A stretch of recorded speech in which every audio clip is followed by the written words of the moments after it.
So again, I want to thank all of you for being here tonight. This is a really, really important forum to listen to, and we're going to hear a lot of really great information. My name is Hannah Cicchini. I'm a reporter with WMDT here in Salisbury. I'm also one of the evening anchors. And truly, it is my privilege to be able to moderate this forum tonight. It's about what Wicomico County's future looks like, depending on what voters decide about the fate of the county executive's office in the referendum this fall. I want to thank PACE at Salisbury University, the Greater Salisbury Committee, and the Salisbury Area Chamber of Commerce for organizing this event tonight. They're represented at our table over here with Mike Dunn on the left from Greater Salisbury Committee, Dr. Joshua Bolton from PACE here at SU, and we have Bill Chambers from the Salisbury Area Chamber of Commerce. They're going to be asking the questions tonight. So heading into this important vote, our community has been navigating a lot of big questions about what exactly does this decision mean and how is it going to influence how our local government works and makes decisions.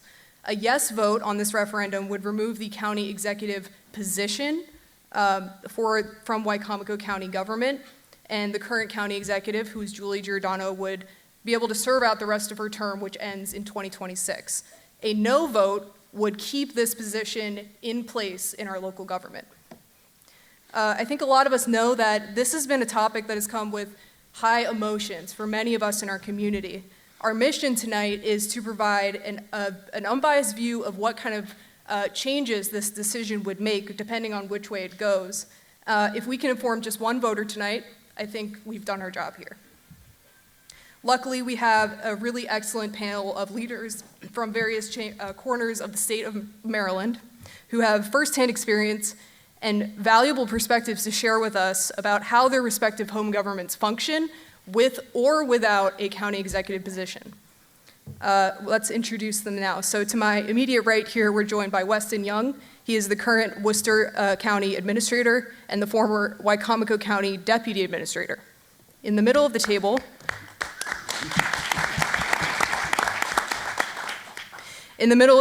we have Danielle Hornberger, who is the current county executive for Cecil County, Maryland. And on the far end of the table, from my reference, is Mr. Rick Weldon. He's the current Frederick Chamber of Commerce president. He's a former Frederick commissioner, and he served in the Maryland House of Delegates.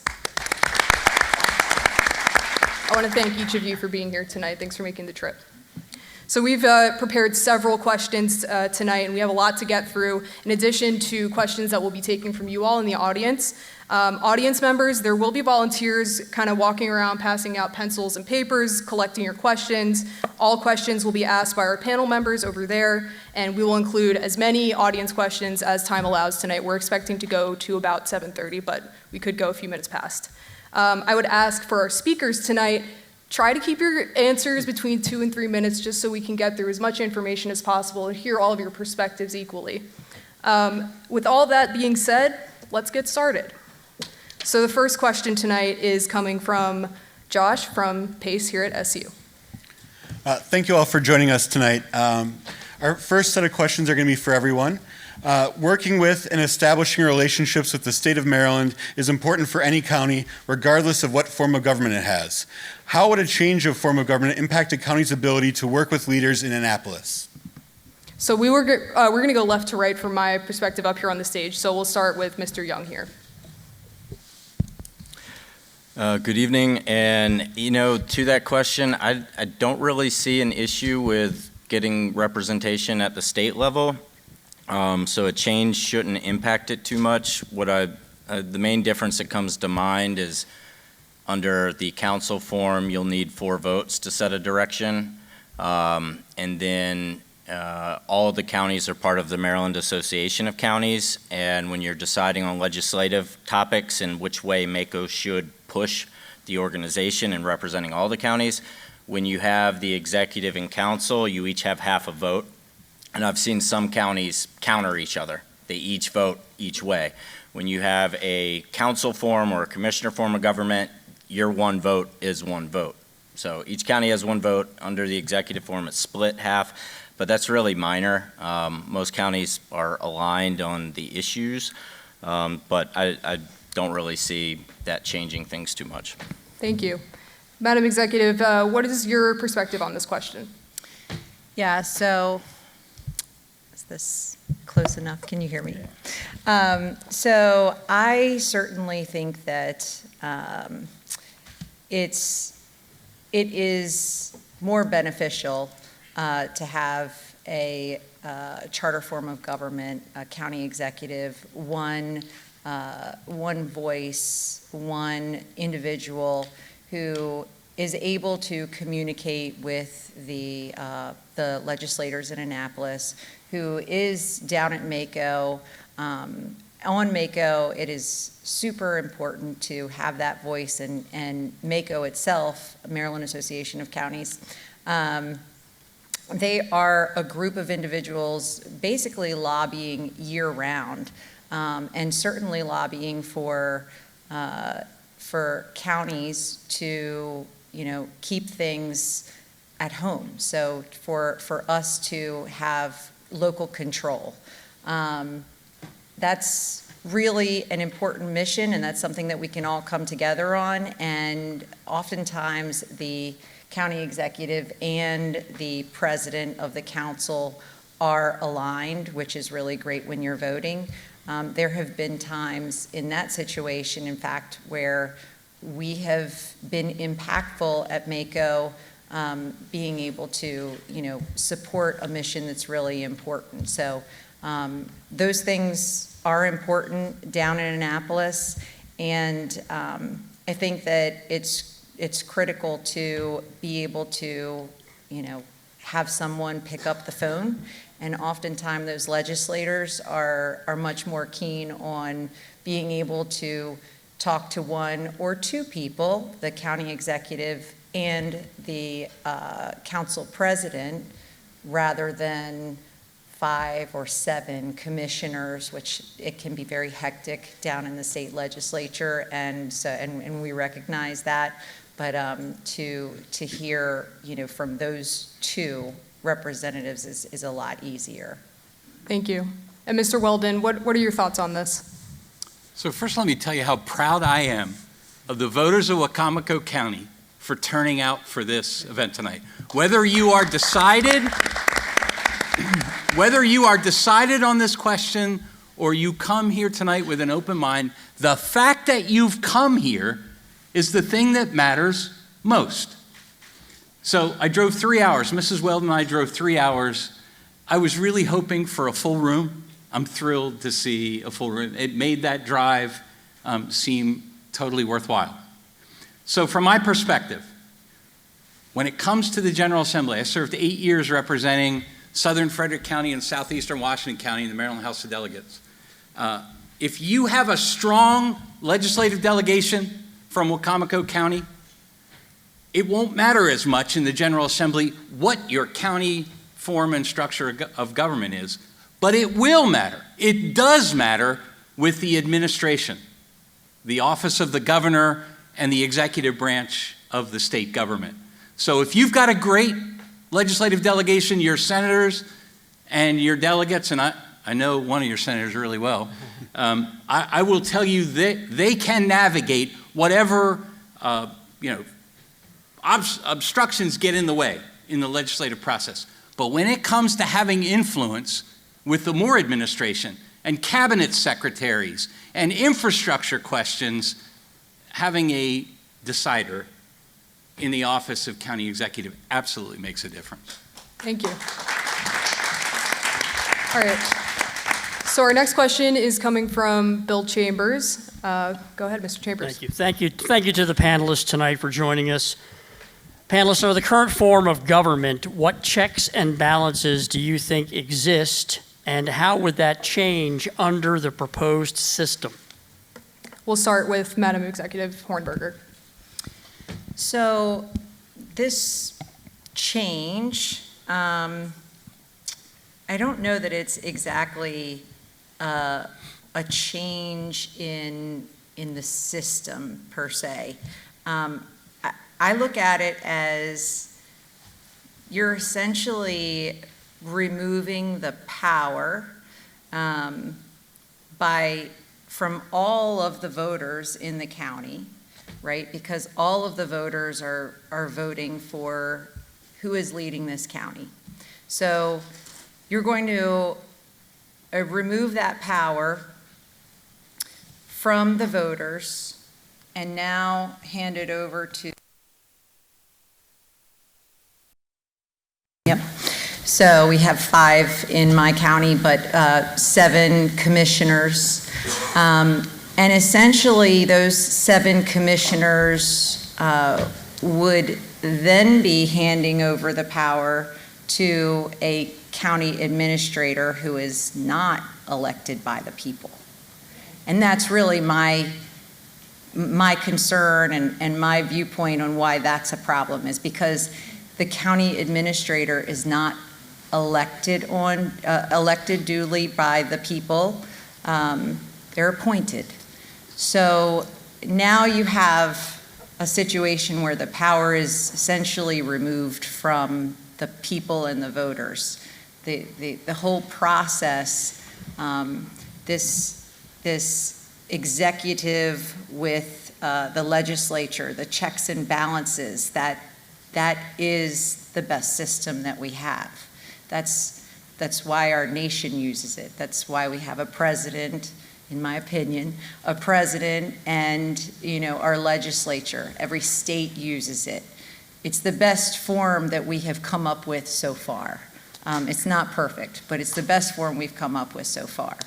So, to go backwards in that seems odd to me. Thank you. I want to go to Mr. Young next because you are a county administrator currently. So what is your perspective on this question?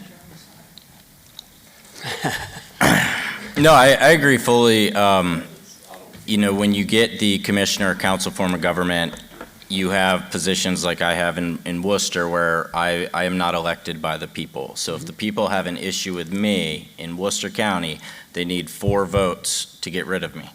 Now, hopefully I'm doing a good enough job that never comes to pass, but with the wrong individual, 4 votes. Now, if you're not happy with the county executive, every 4 years you can vote for somebody new. So you have that. But specifically to the question in terms of checks and balances, currently council can cut the budget. There may have been some changes since I left, but the council can always cut a program they don't like or reduce a funding if they don't like what the current executive is doing with that money. And then they also have say over the certain leadership positions like department heads. Every 4 years, the executive will want to put somebody forward and they have to be confirmed by council. So if they're not happy with how that department's being run, they could replace that department head. So as it stands, they do have some checks and balances. Could it be improved with charter changes? Sure. But they do have some. With the proposed system, like Madam Executive was saying, it takes 4 votes to change things. And if you're not happy with those 4 individuals, you really need to replace 4 folks on the council to get that change you want to see in your government. So you either vote out 1 person or try to vote out 4. And I can tell you which one I think is easier. Thank you. Mr. Weldon. So I'm a storyteller. I'm going to warn you right up front. I'm a storyteller. So I'm going to turn your clocks back to the year 1999. I was serving on a 5-member board of county commissioners in Frederick County, Maryland. We were in our Thursday morning work session, which was typically a 4-hour public meeting. Back then it was televised, but not with the sophistication we do now. My 4 colleagues and I spent 2 hours arguing over a $2,500 copier purchase. Now, we employed a county manager who made the presentation, but that person, human nature being what it was very careful to not ever upset the 5 county commissioners. So literally, this argument went on for 2 hours until I sat at my spot on the dais and added up the hourly wage rate of every county employee sitting in the room, because the seating area wasn't filled with the public, because nobody wanted to watch these 5 knuckleheads argue for 3 hours over things like copier purchases. But senior county employees of every division were sitting in the audience. So I added up their wage rate, hourly wage rates. and then interjected myself in the argument when I'd had enough. And I said this, and this is on tape, you can watch this. We could have bought 4 copiers on the back of the wage rate of the senior employees sitting out there in that room. This is insanity. No one is accountable. Not to the voters, not to good operational process, not to good management and leadership practices, and you can't blame the county manager or the county administrator because their job would be on the line if they picked wrong, chose wrong, and ended up alienating a voting majority of the elected county commissioners. So look, I'm a big believer in accountability. And I feel like in our county, since we implemented the charter form, there is a person in our county. Her name is Jessica Fitzwater, and she will be held to account in a year and a half or 2 years when she's up for re-election, where our 7 county council members, 5 of whom are elected by district, 2 at large, are accountable to their district, not except those 2 at the voting base in the county at large. Thank you. Let's go to Mike Dunn next for our next question. Thank you, and thank you to all of our panelists. We're honored to have you here. Little small world story before my question. I just met Mr. Weldon this evening. His uncle, Kurt, was a member of Congress for 20 years, serving suburban... That's too long, ladies and gentlemen. Serving suburban Philadelphia, and in 1992, my uncle ran against his uncle for the seat in Congress. My uncle was defeated soundly, but I just learned that, so it's nice to make that small world connection. Never forget. Back to the question. So, how do you think the citizens of Wicomico will be impacted in their day-to-day lives with a change in the way the county is led? Let's start with Mr. Weldon. Yeah, I'm not sure I could sit here with a straight face and tell a single Wicomico County citizen that their lives would be better or worse with a change in the form and structure of government. So I've been a city administrator. I was the chief operations officer of the city of Frederick, Maryland's 2nd largest municipality, and a county commissioner and a state delegate. And people who do what my colleague on this panel does in terms of operating a county government as a professional administrator are fantastic at what they do. They are outstanding at what they do. So I don't think I would tell anybody here, you'll be better or you'll be worse. It's a choice you make. It's a choice you're faced with in less than a month. I think I can come up with reasons why I would argue one way or the other, but to sit here and tell you your life will be better or worse, I feel like that's a stretch. Thank you. Madam Executive, we'll go to you next. You're going to get the same from me. It's very hard to sit here and tell you your day-to-day would be different, would be impacted. But it's really about looking at how effective one may be. And in my opinion, when you have a larger county and you've gotten to this point, you have great things like this great university and quality health care and all of these things in your county. It's not a small county. So those things, to me, matter, and they're why you've gotten to a charter form of government. However, is it going to change your day-to-day? I can't sit here and tell you that with a straight face. Thank you. And Mr. Young? Yeah, I agree. I think day-to-day, the short term, you're not going to see anything noticeable. I think it's over the long run that you have, you could have something stable as an administrator, and if you're happy with that, that can last and take you somewhere. But with the executive form, again, you have that options. Every 4 years, you can try to change the trajectory if you think you're heading some way. So if you're pretty consistent, like I try to be, you're gonna know my fingerprints should be all over Worcester as long as they'll have me. And hopefully that's a good thing. But, you know, with the executive, it's every 4 years, you can consider changing. And that's you know, it's for the people to decide what the trajectory is, and if you like it, keep it. If you don't like it, move on. Thank you. Okay, our next question, we're going to go back to Josh. In what ways, if any, would the county budget be impacted by having to undertake a search for and salary of a county administrator instead of an elected county executive? Thank you. We will start with Madam Executive. So, I mean, this one too, I'm not sure there's a huge impact as far as the search for, you know, and how much that would cost you. But I would say, you know, folks like the gentleman to my left, there aren't a ton of them. They're actually, I think, do you know if this is been a topic at Mako to try and get a tract for a pathway, if you will, to get people into this profession? Because I believe it's been discussed in that, you know, there's not really a pathway at this time. So there's not a ton of runway after, you know, you leave that spot either.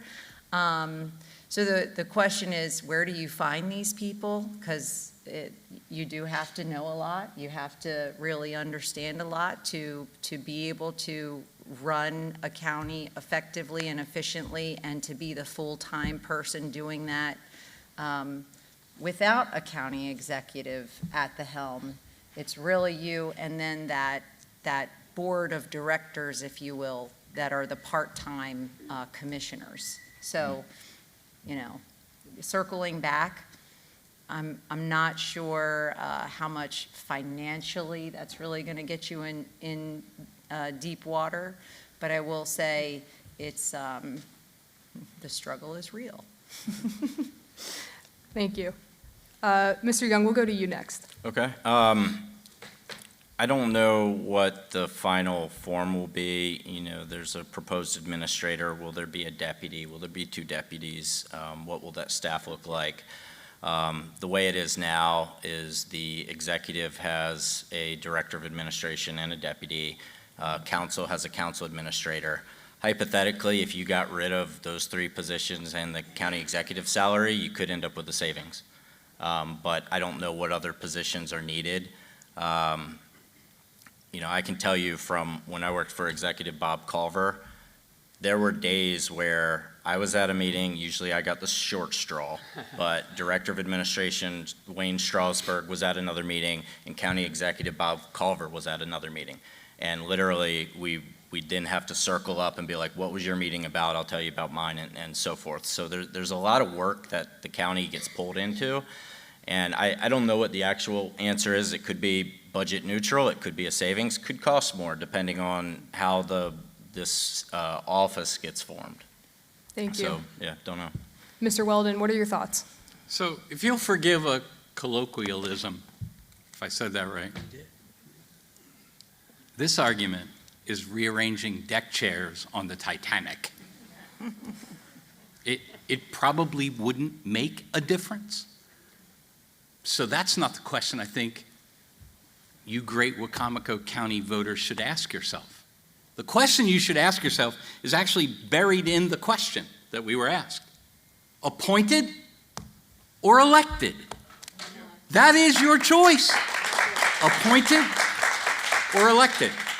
And you get to make the choice for whatever motivation drives you to the ballot box, but that, not, are you going to have to pay an administrator more because they're better qualified as a function of their education and past experience? I literally think that's just rearranging deck chairs. The bigger question that you must ask yourself is appointed or elected? Which is more accountable to voters? Thank you. Our next question is going to come from Bill Chambers. Thank you. This will be the last question for all of you. We'll do some individual questions, and some of this has already been answered, but maybe you can expound on it. Panelists, do you believe that both a county executive form of government and a council-only form of government can be effective? Why or why not? Mr. Young, we'll start with you. I think they both can be effective.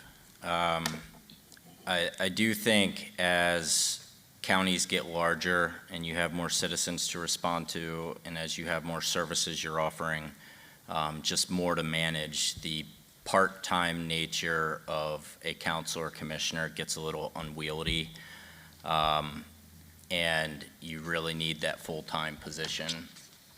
If you look at the larger counties out there by population or by budget, they are county executive form of government. The two outliers, when you kind of stack them that way, tend to be Cecil and Wicomico. You can look at that as, jumping the gun. You can also look at it as at some point you have to transition from council or commissioner to executive, is at least how it seems to be working in the state of Maryland. So, I think they both can be effective. It's just, it gets out of hand, and if you have adequate staff, you can handle just about everything. And like the example I gave before, working for the county executive, it's all hands on deck. In Worcester, we have about half the population of Wicomico. It's a bit more manageable. I think they both can be effective. It's just when you go larger, you can see across the state, the executive form is the way to go, apparently. Thank you. Mr. Weldon, what are your thoughts?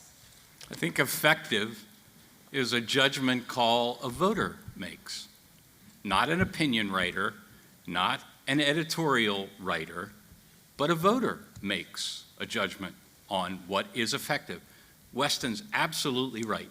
Both forms of government can be, have been, are being effective. So effective is your decision, your choice, based on what you see happen at county meetings, what you see in your interactions with county government.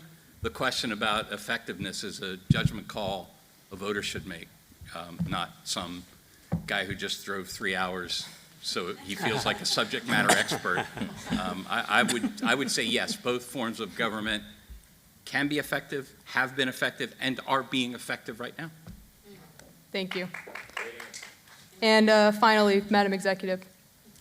So yeah, I would agree with both of these gentlemen who are certainly subject matter. Yeah, you are. You've been around. I'm the least up here, but I'm still up here, and I still certainly have my opinion and my experience, and from my experience in my position, I would say that, I tend to ask the question of myself, of my team, are we being as effective or most efficient in anything that we do? And so, is it working? Yes, it is working. We have some counties that are 15, 20, 30,000 people, and that commissioner form of government seems to be working well. Some counties don't even have a planning and zoning at all in their county. They have it in their municipalities, for example, but not in county government. It's different. That's not what you have here. That's not what I have in my county. We're a population of over 100,000, and that transition that Weston spoke of, that happens. So once that happens, it would seem strange to revert back, and that would be a decision that you have to make as the voters yourselves. But again, it's what is most effective and most efficient, and for a larger county of 100,000 with all the moving parts. And again, this is what's used at the national level. This is what's used in our states, because it is effective once you start to get larger and have all these moving parts and pieces. And it is great for accountability because every 4 years, the voters get to come back and vote again. Thank you. All right, our next question, we're going to go now to the individual questions. So our next one comes from Mike Dunn. County Executive Hornberger. So please tell us a little bit about the historic relationship that you've had with your county council and the county council members. Has there ever been tension? Did you ever feel that a referendum like the one that's on the ballot here in Wicomico could ever or will ever happen in Cecil County? There's never been tension, no. Of course there's been tension. Of course there has, because there should be. That is part of the checks and balances that we experience, that we should have. That tests the mettle of your position, and it, sometimes brings you together where you need to figure out a solution between the council and the county executive. But there absolutely has been tension, and I look at it as a good thing. Those are the checks and balances that we all talk about. If there weren't tension and everything were just like, aye, aye, Captain, well, that's not how it's supposed to be. So it's a good thing. It's called democracy, and we like it. It's frustrating sometimes. Ultimately, you have to work through it, but it is part of the way things work. And so could it happen in my county? It's a wild world out there. But I will say, we have only been a charter government for just around 12 years. And, certainly that is new enough, fresh enough, where some council people remember, a commissioner form of government and would maybe be interested in seeing that go back because they can, curry a little favor and maybe, have a little less accountability at times and feel like they can point the finger there and point the finger there. I mean, there's a lot of different ways to look at this. But I think that overall it is a really positive thing to have the checks and balances and that tension that you naturally have. Thank you. And I just want to note, I think it's interesting kind of the similarities between Cecil County and Wicomico County in terms of the path towards having a county executive position, because here in Wicomico, I believe our population is just over 100,000 as well. And our community chose to form a county executive position back in 2006, which was 18 years ago, but still very similar. Yeah. Our next question comes from Josh. This one also goes to County Executive Hornberger. Lucky me. Please talk to us about how much time you spend in Annapolis on various efforts advocating for the citizens of Cecil County. And then also tell us if you think a council-only form of government can be as effective in advocating in Annapolis as well. Yeah, so I think we alluded to this a little bit before, but the ability to speak one-on-one, not only to the delegation, but, all our folks down in Annapolis, in the administration and so forth, is streamlined, right? So it's streamlined, and it's not just you're only hearing from the county executive if you're in Annapolis, but I think it's much easier and quicker to pick up the phone or to, have a quick meeting with the county executive or a county executive and a council president, even if they have differing opinions and different points of view, than it is to have those 7 different commissioners.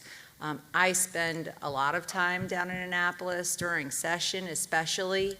Of course, in this day and age, and so I too am very grateful that so many people are here, and we drove a few hours to get here, so we're glad that there's, a lot of public interaction, but in this day and age, we do have the ability to meet virtually, and we text, we're on the phone with our senators and our delegates, and those folks that work in the administration, and so it's a responsibility that as the county executive with one job and no other job, no part-time position with a full-time job that we also have, which is often the case with commissioners, we're full on during session especially, so a lot of time and energy is spent down in Annapolis, and it's not distracted by anything else. Thank you. Our next question comes from Bill Chambers. This is for Worcester County Administrator Weston Young. Weston, you've lived both experiences. During your service in Wicomico County, you were an assistant county administrator working under a county executive. You saw firsthand the tensions and frictions that sometimes come between the county executive and the county council. Now you're the county administrator in Worcester County, where you work for 7 county commissioners. What insights might you provide on the differences between the two forms of government? And if you care to share, do you have an opinion on which form of government works best? Loaded question. Yeah.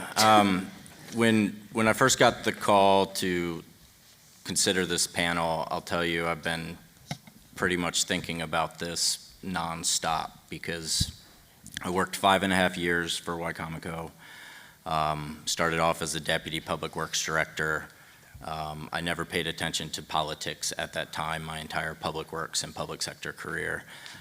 We had a new executive a month later. The director of public works went shortly thereafter. I got the opportunity to step up into that, and about 1.5 years down the road, I stepped up into the executive's office. I've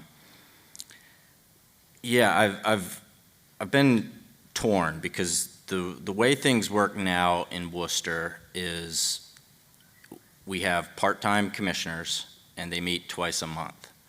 So if you need something voted on, you have to get it on the agenda, usually a week before the meeting, and then you have to wait. The upside to that is you don't make hasty decisions. It usually gives time for the council or commissioners, in my case, to review, and then have a meeting where they discuss it. The downside is when we're trying to hire people, especially in this type of job market, you can't wait 2 to 3 weeks to tell somebody after an interview that, yes, we got the approval to hire you. Usually they have another job by then. So one of the ways we've tried to handle that is through a vote by email process, or something we would handle in emergency situations. We don't use that lightly, and the more you use that, the less transparent you are. Now, typically when you're hiring, the public isn't, privy, but when you're a legislative body and you're going into closed session to, like, my commissioners, they announce to discuss the hiring of a Parks and Rec superintendent or something like that. You tend to know what they're going to discuss in closed. So it's a whole lot slower process. And like I mentioned earlier, I think as a county hits a certain size, you want to go executive just to speed that up, because it could take forever. So again, I like the speed of that. I will say, and a little selfish here, the benefit of the commissioner form of government is there's a bit more stability. And we've kind of touched on the pros and cons of if you're happy with those folks. But in Wicomico, if you're a department head, the executive has to appoint you. And every 4 years, he or she has to appoint you. And then the council has to confirm you. Now, there's several issues with that. Most people, there were good deputy directors that I had in the county. There were good superintendents I had that would make good directors, but nobody wanted to put their neck out there knowing every 4 years Well, one, any day the executive, you're at will here, so any day the executive can walk in and be like, sorry, it's your last day. But then every 4 years, assuming the executive's happy with you, you have to go before council and they have to confirm you. And while I was never under the gun, I think I worked well with council, and hopefully they can say the same for me when I was here. There's an unfair part of that where you're being judged by part-time people that are not working with you day in, day out. And that's the thing that you limit your pool of potential applicants or good department heads if they know, hey, I'm a consummate professional in my field, and every 4 years I could lose my job. Like, this isn't like a secretary, with the governor. It's not that big of a role. It's an important role, don't get me wrong. And I don't know if they've ever filled the public works director spot since Dallas Baker left. But, it's just, you have these things. I mean, the county attorney was fired while I was there, and 99% of his work was with us, with the executive branch. And he was fired by somebody who really didn't work with him that much. So selfishly, why I like the commissioner form of government from a staffing standpoint is there's more stability where I am. And my department heads are not under the gun. As long as they do their jobs, they're good. It takes 4 votes, and it takes 4 votes, and you have to have all 4 of them adequately angry enough to get rid of said department head. And, we've had it while I've been there, but again, it should be a rarity, and you have, you just don't realize what it does to your workforce when you don't have a department head, or you have one that's scared scared of their shadow given everything. I think you can fix that. If you change nothing here, I would say at least give your department heads contracts so that they can land on their feet. And maybe you can start getting more people willing to put their necks out there, because it's not easy. And I'll just close. I know I'm probably over my 2 minutes. Like, I was told a lot here. Don't take it personal. This is politics. And it's hard not to take it personal when you want to be a good public servant, when you care about your projects, and then you're basically publicly humiliated or otherwise at a meeting. So I'm torn. I appreciate my time here. I appreciate the opportunities Executive Culver gave me and the council for the ones that are here for confirming me each time. But it's a stressful process, and I don't have to deal with that as much now in Worcester. So, Thank you. Our next question comes from Mike Dunn. And this is for Mr. Weldon. So you have such a diverse background, which you've shared with us both in and out of the public sector, from your current seat as president of the Frederick Chamber of Commerce, and from your former positions, including 8 years in the General Assembly. What are your thoughts on the effectiveness of a commissioner-only form of government or a county executive form of government, specifically as it relates to effectiveness, overall effectiveness in Annapolis? So my friends that are here from the Fourth Estate would say I stole my lead, because I answered this very early on when I said, I don't know from the standpoint of the legislative process that it makes a difference whether it's a county council or commissioners or a county executive in the General Assembly, because that effectiveness is literally driven by the members of your Wicomico County delegation to the Maryland House of Delegates and the Maryland State Senate, where it matters. And the reason I supported the charter change in 2014 in Frederick County, and I strongly supported it. When it first came up, 21 years prior, I opposed it. But when it came up in 2014, I strongly supported the change to a charter form, even though the first county executive, I didn't vote for her. I knew her really well. We sat next to each other as county commissioners. But I still strongly supported the change in form of government because I worked with Bob Ehrlich, Martin O'Malley, Larry Hogan, and what I saw were 7 county executives from the most populous counties in the state who could go directly to the governor or go directly to the governor's chiefs of staff to solve problems in their counties that the less populous counties simply didn't have that access. Frederick County, by nature of population, became number 8. The Big Seven, Frederick County became number 8. And that ability to deal directly with the administration, the deciders, was the reason that I supported the change in structure and form of government. In our last countywide election, our county executive, Jessica Fitzwater, was elected. She called me the night, because it took 9 days to certify the vote. She called me the 9th day. I was sitting at home in our living room and my cell phone rang, and it said Jessica Fitzwater. So I answered. I've known Jessica for years. And she said, I have a question to ask you. I'd like you to co-chair my transition. I said, Jessica, let me give you a Politics 101 refresher. Back when I served, I was a Republican. You are a progressive Democrat. There probably are members of your base that aren't going to love that you're asking a former Republican and now President and CEO of the Chamber of Commerce to co-chair your transition process. And her answer, I think, is inherent in the choice you all have to make. Her answer was, but Rick, you are the CEO of the Chamber.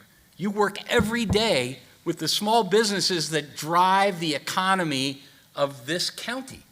Who better to advise me on the decisions that are going to face my administration? I wouldn't have had that conversation with a 7-member county council. I had that conversation with the person who was elected county executive. Thank you. Our next question comes from Josh Bolton. Mr. Weldon, we'll follow up on that a little bit. As you mentioned, the Frederick County exec position is also relatively new, electing its first executive in 2014. Given all of the hats that you've worn, more broadly speaking, if you could walk us through the pros and cons of an executive versus a council-only government. Yeah, I stole my lead again. Yep. With my story. I view Jan Gardner, the former county executives who served 2 terms, our first county executive, and Jessica Fitzwater, who probably, when it comes to how we line up ideologically, we're probably pretty different.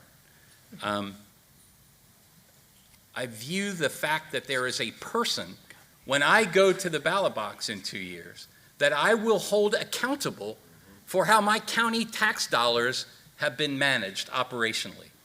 A person. Not 7, 2 at large, 5 by legislative district, because only one of those 5 represents my interest specifically on the council. There is one person that I'm either going to vote for or against based on the operational control exhibited. And I got to tell you, this county executive is one of the most effective county executives in the state of Maryland. And you can cross a border, literally a county border, and go from a chaos managerial situation into a very thoughtful, deliberate, intentional exercise. And you know what that is? That's you exercising your right to vote. And it's not the human being who occupies the seat. It's the person that you elect based on your values, what drives you, your interests. Yeah, so that's but again, I stole my lead. Thank Keep you. doing that. Our next question comes from Bill Chambers. Weston, you've covered some of this, but maybe we can peel back the onion a bit more. Worcester, as we all know, does not have a county executive form of government. It's just you and the commissioners. So tell us how the Worcester government operates, and specifically, if you can, tell us about the ability of a county administrator to both work for the commissioners, who are part-time, and to look out for and look forward to the needs of the citizens and voters in Worcester County. So one big difference in Worcester is each of the commissioners has a distinct district. There's no at-large. So what that tends to do, I don't have a better phrase for it other than horse trading, but doing a project in one district, why do I care if it's not my district? And it's a lot of just, okay, sometimes you get coalitions forming and all that. What we we have to do on a regular basis when we're asked to do something is we typically say, all right, is this something we can do without bringing, needing a majority vote? Sometimes it's an easy cop-out, and again, government employees can sometimes get crap for not being the most productive or efficient.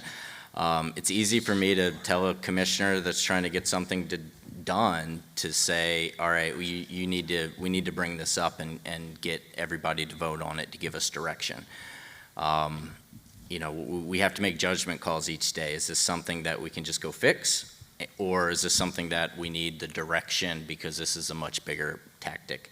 But yeah, it's I touched on it earlier. The waiting 2 weeks or 2 times a month to get something approved is just really slow. And having come from the executive branch in Wicomico, like if I had to choose a branch of government, I like the executive branch because it's where you get things done. So now, if we want to do something, it pretty much, we need to get at least 4 votes. I strive for unanimous. I want all 7 of them voting on it. If you heard anything about our sports complex or proposed sports complex, they were, and again, the folks at the time had a 4-3 majority for a sports complex, and I knew all it took was 1 election, and all the work and all the time I put in is for naught. Now, I could package some of it up and hand it off to Ocean City to see if they want to take it across the finish line, but we had that happen, and then it's like, all right, we got to turn the ship back, and we basically unwound everything the 4-3 majority did. That's very similar to changing out an executive in a way, is you say, all right, we're not happy with him or her, we're going to vote, move them out, then we'll go the other way. So it's something, I have to work with a 7-headed body, and I have to know each of their personalities and, who has, affinity for something, who is going to get, for lack of a better phrase, triggered over something, and how's the way to present it. So, again, the hardest thing is when staff feels this is a good governance, good for the citizens thing to put forward, and I don't know if I have the votes because of it was handled poorly in the past. So it's been a lot of trust building since I came to Worcester. I think, I know without a doubt, every one of my commissioners, wants the best for the citizens, and they've, I feel they step up and they act more like statesmen each day. But I also have to recognize they're part-time. Some of them have other jobs. Some are retired. And they don't always have the time. So I constantly tell staff, it is up to us to get them up to speed. And again, I've mentioned it briefly before, when you have a full-time executive, they're typically in the trenches, they know the topic very well, they can talk confidently about it. For me, we still have our president go up and talk to the governor, but we have to get him all his talking points. We have to then answer all his questions. He's been doing other stuff during the day. And that doesn't mean he's not passionate and he won't, send our message forward, but we have to put more effort in prep. And that's what I signed up for. So, Thank you. All right. I believe we're going to go back to our questions for all of the panelists now. So we're going to go back to our little rotation that we had going on there. The next one comes from Mike Dunn. So if this referendum question fails and we stay with a county executive form of government, what advice would you offer the public, the council, and the county executive moving forward? Let's start with Mr. Weldon. So I did some due diligence. I have about an inch-thick stack of Google search on the history of the relationship between the Wicomico County Executive and the Wicomico County Council. Really. I'm going to ask you to raise your hands for me. How many of you have sent an email from you personally to either the county executive or a member of the county council? Raise your hands. So congratulations to each of you. But the challenge is there shouldn't be anybody in this room that hasn't sent a personal communication. And it doesn't have to be anything more than, My name is Rick Weldon. The issue that matters most to me is the traffic on Route 15 North in the city of Frederick that makes it such that I can walk faster 3 miles between exits than I can drive 3 o'clock in the afternoon till 7 o'clock at night. And I just think you ought to know that. Every one of you should be communicating with the county council and the county executive just to understand your human values and your personal priorities. If you don't, and I know Danielle can concur, if you don't, somebody else already has. They're probably not in this room. They're probably not putting in the effort that you are putting in, and again, thanks to PACE, thanks to the Greater Salisbury Committee, and thanks to the Greater Salisbury Chamber of Commerce for this, but they probably have a diametrically opposed opinion on a matter of policy than you do. Once you've communicated, and all that communication has to be is, this is the issue that matters to me, and here's why. And maybe it's be more civil in your public discourse. Maybe that's the issue. So then you're going to have the opportunity to walk up and shake that person's hand, whether it's a council member or your county executive at some point, and then you can say, I'm the person that sent you that email that said, I think the level of public discourse in this community has sunk to an unacceptable low, and I feel personally like you ought to be better invested in elevating the dialogue. That's the power. So that on November 4th, you're not just going in and casting a ballot based on a concern you have. You're not changing the form and structure of government because you don't like the incumbent office holder. You're expressing your values. You're informing them beyond just going in and making your choices in the polling place. Thank you. Madam Executive, we'll go to you next. I concur. Right? No, fully. It's so important to reach out and communicate often, and not just with your council person, because that often happens where, sometimes you've spoken to your council person assuming that they've also pushed that information to where it needs to go, to whatever department head or to the county executive or what have you. But communicate with all of them. Communicate with your council person, the council president, the council vice president, the county executive. That gets your voice heard, and it raises awareness to what is important to you, and it is so, so very important. And I do want to just to sidetrack a little here on what you were speaking about regarding interacting with the governor and so forth. I mean, I have to tell you, even when you're on different sides of the aisle, very much so, very far apart, still that communication is there, and it is so, so very important and helpful to be able to, have a county executive who has the governor's phone number and is reachable. And that is, it's not a scheduled meeting, but it is, I can text somebody and I know that they're going to get back to me. And that is really, really important in this form of government and helpful. So I just wanted to touch on that for a second. And it's a real thing. Back to this question at hand, I would say communicate often. Also, you have other options rather than throwing the baby out with the proverbial bathwater, and kind of regressing.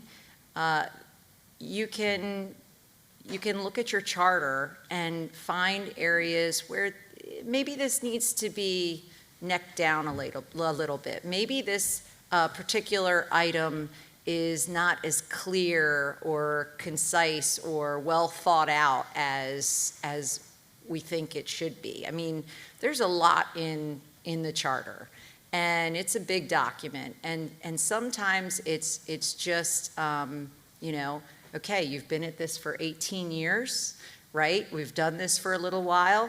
Maybe there are some things that can be adjusted a little bit. But to throw the proverbial baby out with the bathwater, that doesn't make sense in my opinion, but that is up to you guys. Thank you.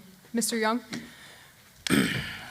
So the question is, if the referendum fails, what do we tell the public and electeds? It seems like what got everything here, you know, there likely could be more guardrails put in the charter. I mean, ultimately, I think it's important for any elected official to fully understand what their role is and then to stay in that respective lane. In the event there's a gray area, that's where I would try to get that defined. And that's like, whether it's public sessions or whatever, like identify which lane is what, and then do your best to stay in that. I would also, you know, echo what I said earlier, do severance contracts for your department heads based on the current way you hire your leaders. I think that'll help get good people and keep good people and help them land on their feet if politics takes their head off. And to the public, you know, again, if you're rooting for it passing and it didn't work, just again, every 4 years you can vote, you can change the course that way. You can run yourself, you can help others run, you can get really active with this thing. And you know, you can also pursue things like term limits if you feel like, you know, a certain person isn't easy knockout. I feel like most people are generally in favor of term limits in general, but yeah, just, you know, every 4 years if it fails. Thank you. Our next question comes from Josh Bolton. If Wicomico County returns to a councilmanic form of governing with the county administrator, how likely do you think it is that politics will continue to play a role in how the day-to-day operations of the county are managed? Madam Executive? I mean. Does a bear? Yeah, Yeah, in the woods? that one, yeah. Look, we can all sit here and lie to ourselves that anything involving an elected official or a ballot doesn't involve politics. There's always going to be politics. I mean, we talk about office politics for any of us that, you know, that are just in our regular day-to-day jobs and that kind of stuff that goes on. So there's always going to be politics. We can come back 3 or 4 years from now and ask each other, what do we think, you know, if this happens or not. But I'm telling you, it's politics. They're here to stay. Thank That's all you. I got. Mr. Weldon? The power is in your hands. If you elect council members who demonstrate their partisanship in every conversation they have, every piece of advertising, every flyer they drop at your door or send to you through the mail, you bet your life politics are going to decide every issue, and it'll be ugly, and it'll be out of control. It'll feel like that if you send those people into those spots.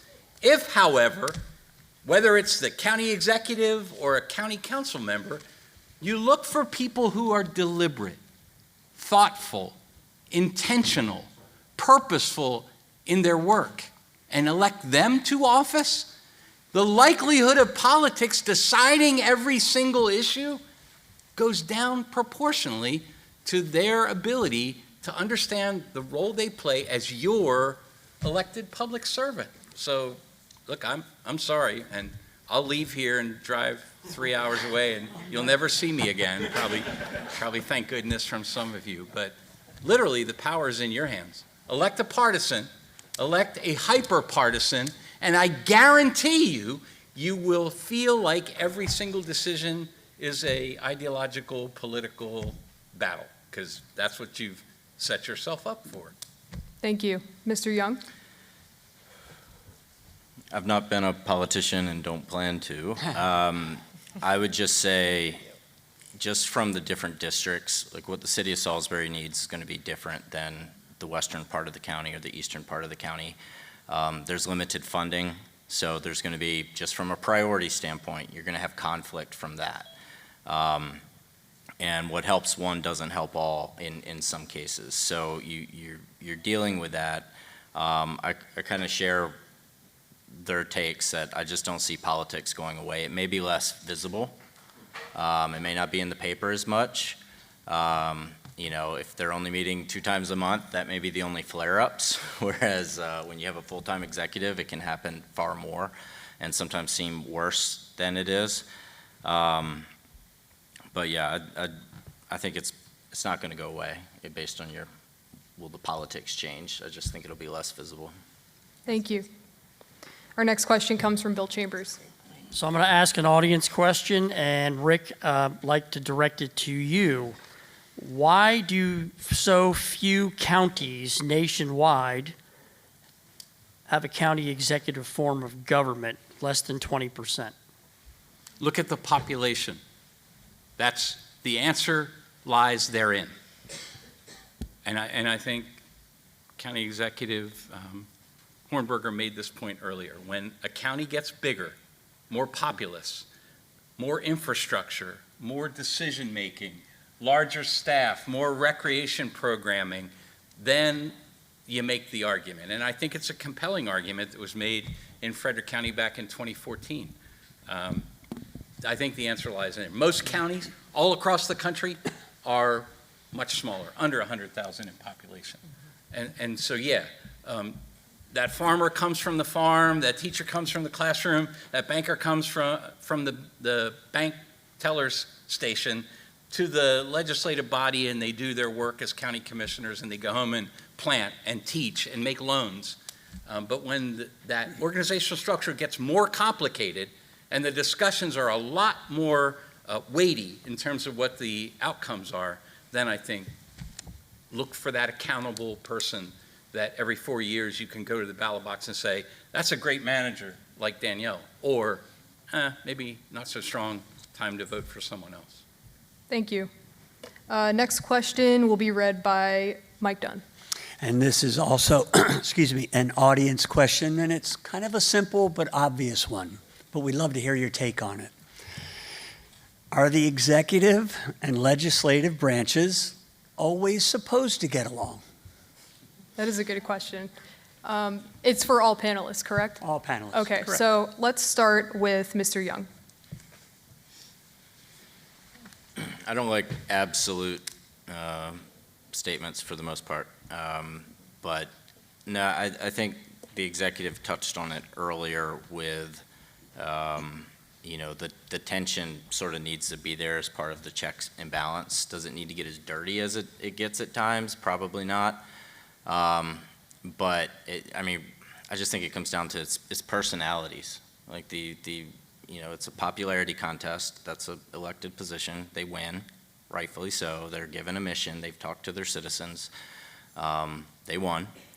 And that personality may not jive with the other district or who was chosen president or vice president. So I don't know. We all have different priorities. We all have different visions for where we want to see our communities go. And there's naturally going to be conflict. We're not homogenous. We all have different views on life. And I just feel like that's when you have the hierarchy to a selected council member or commissioner or executive, mayor in towns, it's like eventually you're going to butt heads because it comes down to priorities and limited funding. And at the root of it all, I think the personalities at the local level. Thank you. Madam Executive? Ditto. All right, that saves us a little bit of time. Mr. Weldon. So I'll take her time. I yield my time to Mr. Weldon. So in 2000, I was sworn in 2002 to the House of Delegates. I served a 4-year term. Bob Ehrlich was the governor. Bob Ehrlich sent 5 bills to the floor of the House of Delegates to put slot machines at horse tracks, remember? Mm-hmm. Money was going to fund education. I voted for 5 bills. I don't gamble. And it's not a value judgment. I'm too cheap to play a game where the odds favor the House. Then Martin O'Malley was elected in 2006. Remember that? What's the first bill Martin O'Malley sent to the floor of the House and Senate? Slot machines at horse tracks. So all the Republicans, I was one, got called into a room. The minority leader of the Maryland House of Delegates, a great guy named Tony O'Donnell, just finished a term on the Public Service Commission, said to us all, you're all going to vote no.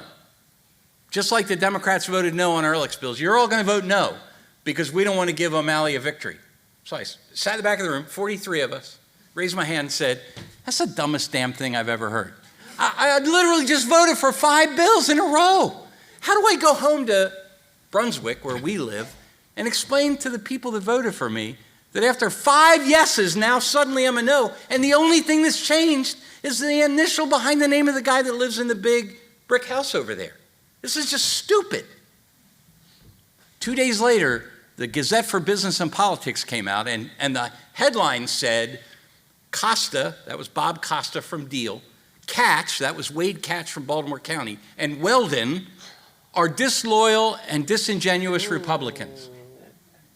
So I put on my cashmere overcoat, I walked 4 blocks to the Maryland State Board of Elections, and I disaffiliated from the Republican Party. I was the only member of the 141 members of the House of Delegates that was unaffiliated, and I got more done in the 2.5 years that were left on my term, because I had already said I wasn't going to run for a 3rd term. I got more done in those 2.5 years than I did the 6 years before. And why? Because I didn't give a damn about partisan benefit. It didn't matter. What mattered was there were 8 million Marylanders who expected us to be logical, thoughtful, sensible in the actions that we took on their behalf. Politics will always be a part of this, but I promise you, even here in Wicomico County, you can find elected officials, aspiring elected officials, who will have your interests at least a part of their thought process, and that's probably the best you could ever get. You're not going to get somebody that agrees with you, and honestly, this concept of groupthink, they're all going to act together, that scares the hell out of me. I'd rather they fight a little bit, because I think that creative tension creates for you a better governmental product. Amen. Thank you. You are quite the storyteller. We're hiring for a reporter right now, so you can talk afterwards. Yeah, I'm not a great writer, though. I'm a great storyteller. All right, our next question is going to come from Josh Bolton. So this question also is somewhat simple, and we probably should have asked it earlier, but it came from the audience, and I'm going to kind of reword it a little bit. But it's for Executive Hornberger and Mr. Young. Could you explain what your role is as either a county executive and county administrator, and how that is shaped by either being an elected official or a hired official? We'll start with Mr. Young. So there was, I think, a talk earlier with the executive about how you get into this type of role. I got into it through Public Works and just the executive seeing benefit in what I did as Public Works, but at least for the other county administrators across the state, everybody has slightly different backgrounds. There's one other engineer, but finance is a common one, HR is a common one. But what you want in a county administrator or a city manager or any of these types of roles, ideally it's merit-based. Ideally they've done budgets. They understand county budgets. They understand capital improvement plans.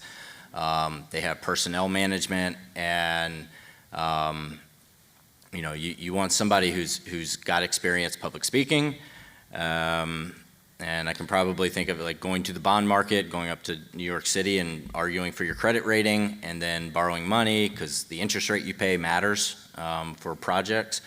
So it's a lot of stuff. You want somebody with that experience, and yeah, and you know, just I'll let the executive talk about the political thing. You don't always get somebody with experience when they, again, win the popularity contest, but it's having the right staffers to kind of supplement that. You know, they won based on their vision, presumably, and the people want that vision.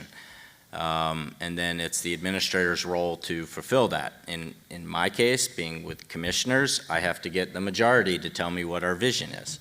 And then we move in that direction. So, yeah, I just think in this role, it's merit-based, ideally, and there's professional certifications.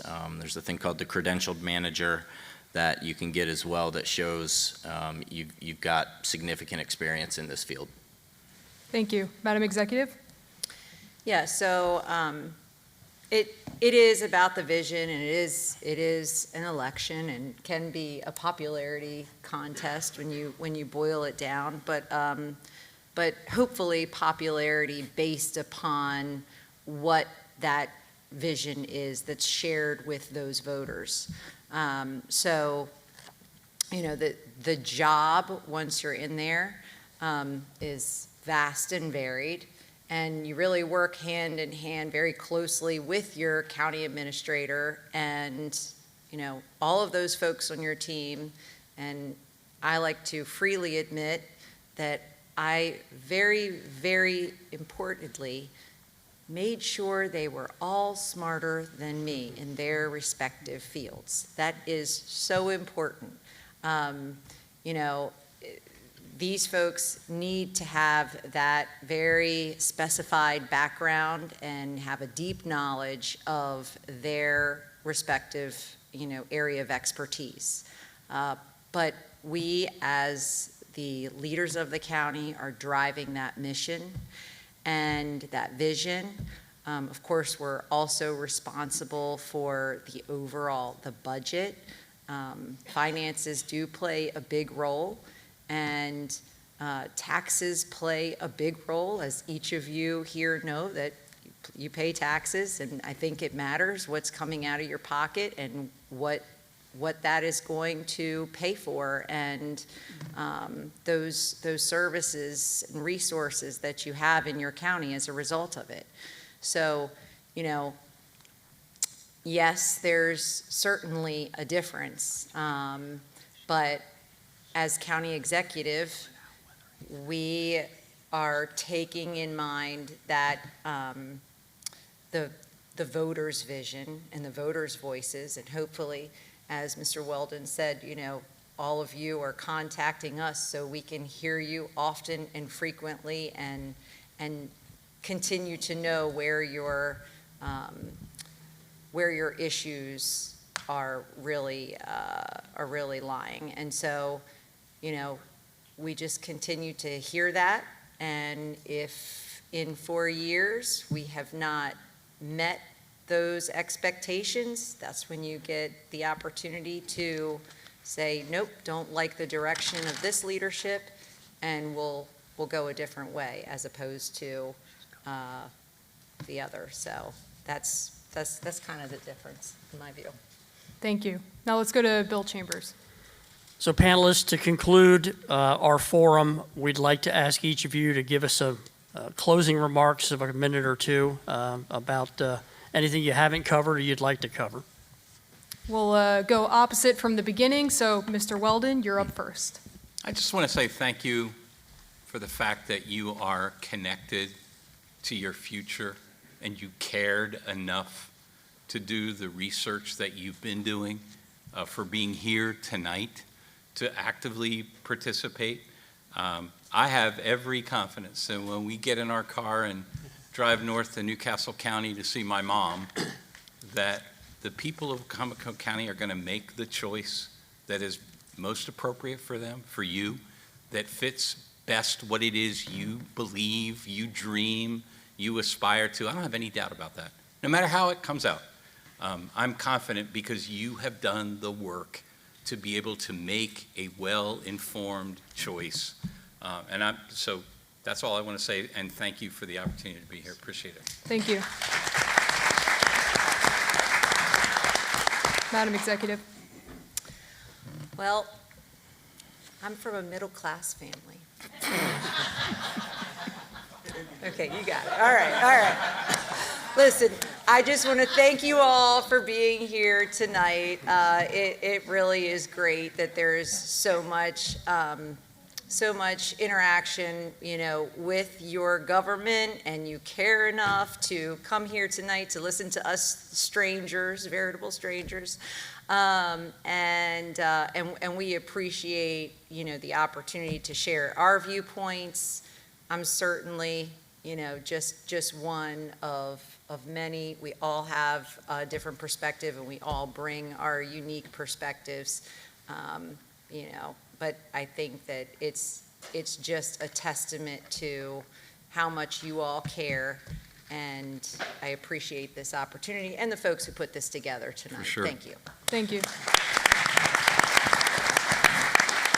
Mr. Young, bring us home. Yeah, I'll keep it short and sweet. I appreciate the opportunity to speak tonight, and I hope I provided some value with my take and experience, having worked for the county executive here and having worked for other forms of government. Wicomico was good to me and helped me land the role I ultimately have now. Wicomico has a lot of potential, and it has growing pains, and it has a lot of challenges, and just like everything else, you'll work it out.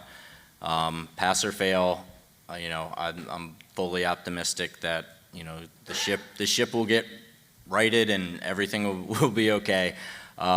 You're an asset to the Eastern Shore, and again, I appreciate everybody out here. You can always email me. I'll be glad to take questions afterwards. You're always welcome to come to Worcester County. Just thank you for the opportunity, and have a good evening. Thank you. All right, now it's time for my closing statement. I'm just kidding. I do have a couple of things I want to say, though, before we end things tonight. First, again, thank you to our sponsors tonight. This was really a great forum. I think we heard a lot of great perspective and information, and what was notable about it to me was that I don't see the discussion here tonight as a conflict. I see it more as there is just different ideas offered here, and I think this is a really great tool set for you, the voters, to kind of pull from when you're thinking about what decision you're going to make. So again, thank you to our speakers as well. Couple of important dates for you. October 15th is the deadline for advanced voter registration. So what that means is if you're planning on voting with a mail-in ballot or dropping it at one of the ballot boxes, that is the day by which you must register to vote. You can still register to vote in person on voting day and during early voting. Early voting is October 24th through Halloween. So there are drop boxes all throughout the state. Every county has them, so you should be able to find them. And then Election Day, of course, is November 5th. Polls will be open in the state of Maryland from 7 a.m. to 8 p.m. So most importantly, I would say just make a plan to vote. Really think about this issue and be sure to make your voices heard. So with that all that said, thank you all for being here tonight.